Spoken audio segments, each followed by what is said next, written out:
Салам достор, менин атым Талгат. Мен ушул колдонманын автору болом. Мен өзүм Өзгөн районуна караштуу Абдулла Таңатаров атындагы мектепте математика жана физика мугалими болуп эмгектенем. Биз мугалимдер ушул колдонмону атайын окуучуларга ЖРТга даярданганга жеңил болсун, ыңгайлуу болсун деп түзүп чыкканбыз. Эми кымбат курстарга барыштын деле кереги жок. Ар бир окуучу өзүнүн смартфонунда эле үйдө отуруп даярданса болот.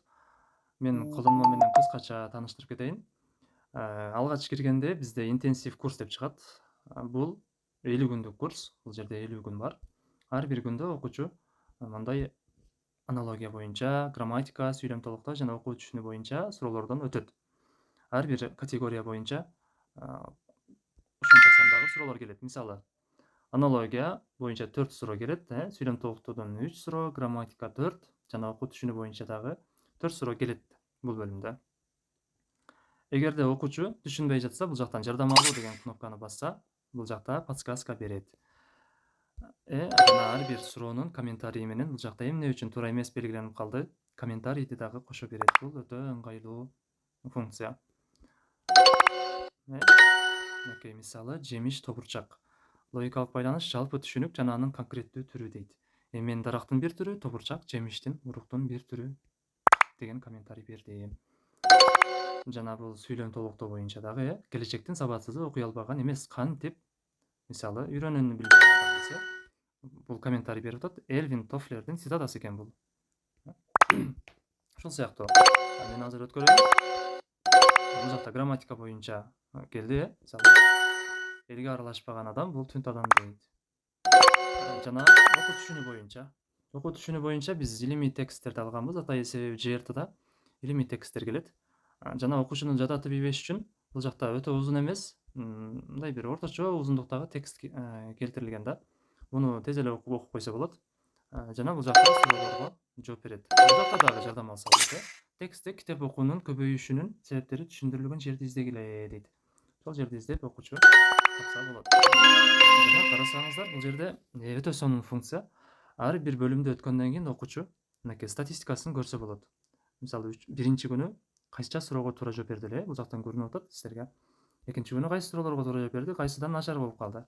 Жана ылдыйкы график болсо, жалпы суроолор канчалык, окуучу канчасына туура жооп берди күн сайын көрүнөт. Күн сайын ушинтип машыкса болот да. Статистиканы басса, көрсөтүп берет статистиканы дагы. Кийинкиси бул жакта байланышуу, машыгуу деген бөлүмдө окуучу өзүнүн билимдерин дагы жашырса болот. Мисалы, математика бөлүмүнө кирели. Бул жакта ЖРТда келе турган математикалык темалар бар. Мисалы, натуралдык бүтүн сандарга кирип көрөлү. Практика бөлүмүн басса, бул жакта мисалдар жасалма интеллекттин жардамы менен түзүлүп берилет. Ар бир мисалдын, мисалы үчүн бул жакта чыгарылышы бар. Мынакей. Жана бул кнопканы басса, мисалдар кайра түзүлүп бериле берет, эч качан түгөнбөйт. Бардык математика боюнча бөлүмдөр ушундай тартипте түзүлгөн. Бир гана анча-мынча бир 5-6 теманын гана чыгарылыштары жок, бирок анын темалары камтылган да, түшүндүрмө темалары. Аны окуучу жөн эле оңой эле түшүнөт.